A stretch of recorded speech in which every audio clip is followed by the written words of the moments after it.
When people receive some type of knowledge, that knowledge can be very powerful. There is knowledge out there that gives you the ability to suddenly see for yourself what you are capable of. The problem arises in the moment when you are receiving knowledge, and for yourself, you understand your potential. I think it's often unwelcome because after you have this kind of knowledge and after you practice and develop yourself, you cannot be controlled anymore. You cannot be influenced so easily anymore because you see for yourself what you can do and what you can't do. You don't need anyone to tell you what you are capable of and what you are not capable of. This is what it means to bring out someone's potential, the potential to express yourself. Everybody can be more than they think they are right now. The moment this shift happens for you, everything changes. The question is, with what perspective are you watching this life?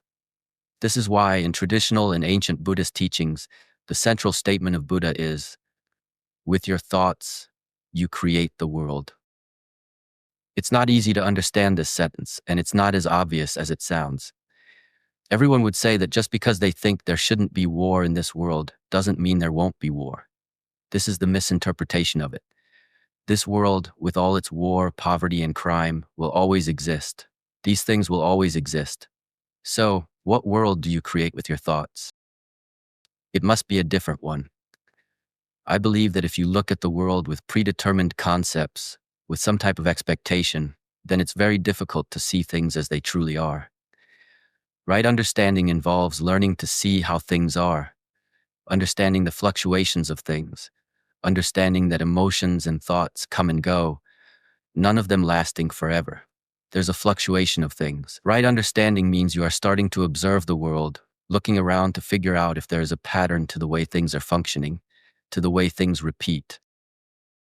Based on how much you understand the structure of the world, right thought arises. What are you supposed to do right now? Give yourself a guideline that you are now trying to put into practice. This guideline is the Noble Eightfold Path. Every day, think about what right understanding means to you. One way to do it is just to research what right understanding means. Based on that research, look at the world, try to understand what right understanding means in your life, and reflect on which thoughts are being created within yourself. After you begin investigating where your thoughts come from, pay attention to your speech throughout the week. Notice how you talk to people. What vocabulary are you using? How is the intonation when speaking with others? Become aware of what you're transmitting when you open your mouth, not just what you want to transmit.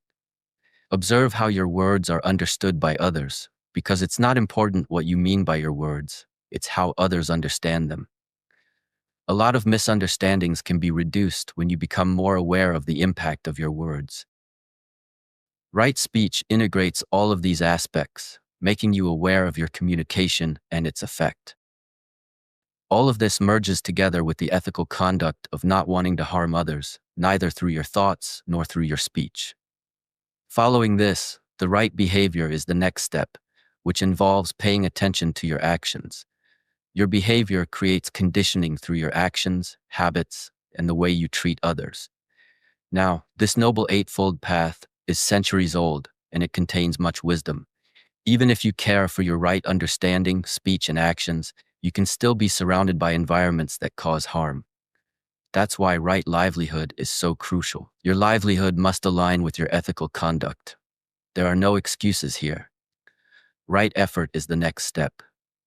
You know what needs to be done, and sometimes doing the right things can be difficult because it's not always what naturally arises. It requires conditioning and training yourself to do it. Right effort involves patience and attention to these principles as you integrate them into your daily life. Concentration is the next principle. It involves being aware of where you focus your energy and intention. Simply trying to apply these principles will already benefit you. But if you truly want to understand what they mean in your life, you need to research and dive deeper into them. You cannot rely solely on interpretations. You need your own understanding. If you think the world is all about you, you may have misunderstood something. Right understanding is fundamental for everything else to follow. If you understand that there's a connection between you and others, then your ethical conduct will follow, as you will not want to cause harm. Pay attention to how you think about others, how you speak to them, and how you treat them, because all of this will influence your actions. Now let's talk about meditation. Do you have a meditative practice in your daily life? Meditation helps bring clarity and understanding into your life.